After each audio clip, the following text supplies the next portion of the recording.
अॼुपुण उत्तर पार ॾे कारा ककर केस विजूं वसण आयूं करे लाल लबेस पिरीं जे परदेस मूंखे मींहं मेड़िया वज़ाहती नोट हिन बैत जे पहिरीं मिसरा जो पहिरियों पद लतीफ़ साईं ॿियनि बैतनि में पिणु वरजायो आहे।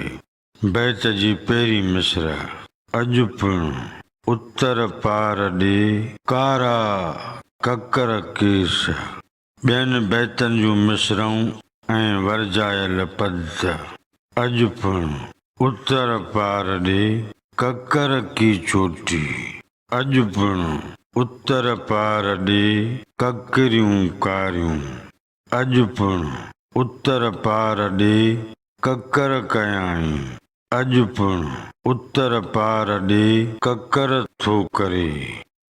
नवनि लफ़्ज़नि जी माना पार माना तरफ़ केस वारनि कारनि करण जो हिकु रंग जंहिंखे ख़िज़ाब चइबो आहे।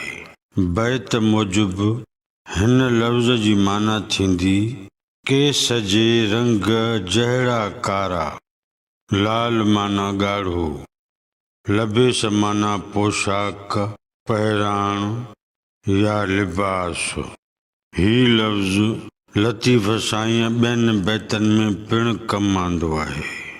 मिसाल तौरु लालण जी लबेस आतण अखर न उजहे।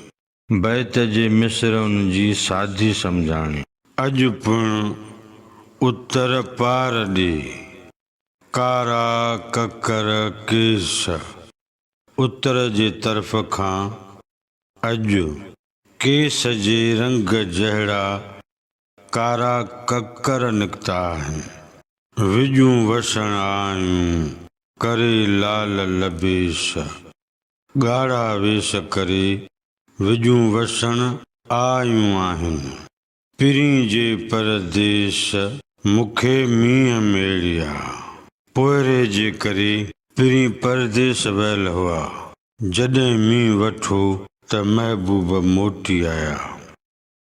बैत जो मजमूई मतिलब ऐं मफ़हूम इलाही अयामनि खां पोइ जॾहिं झुड़ जमो थींदो आहे बादल भरिजी ईंदा आहिनि ककर ककोरबा आहिनि त तसायल उञायल तन तमामु घणा ख़ुशि थींदा आहिनि। वॾे जज़्बे सां चयो वेंदो आहे या ॿुधो वेंदो आहे त अॼु ककर कारा केस करे आयो आहे जीअं भिटाई बैत में बयान थो करे। अॼुपुण उत्तर पार ॾे कारा ककर केस विजूं वसण आयूं करे लाल लबेस पिरीं जे परदेस मूंखे मींहं मेड़िया। जीअं माण्हू वारनि खे कारे करण जो केस कंदा आहिनि ख़िज़ाब कंदा आहिनि ईअं उत्तर जे तरफ़ खां कारा ककर काराण करे आया आहिनि। इहे ककर अकेला कीननि पर उन्हनि सां खिवणियूं बि खेज करे रहियूं आहिनि जन सां आसमान में ॻाढ़ाण छांइजी समाइजी थी वञे उभ में।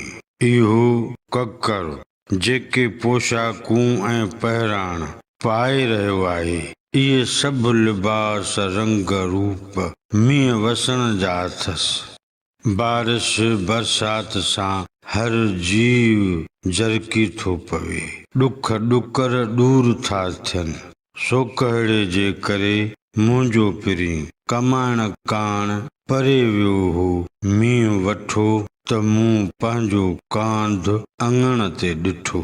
इहे महिरबानियूं मींहं जूं मञबियूं जंहिं महबूब मिलायो।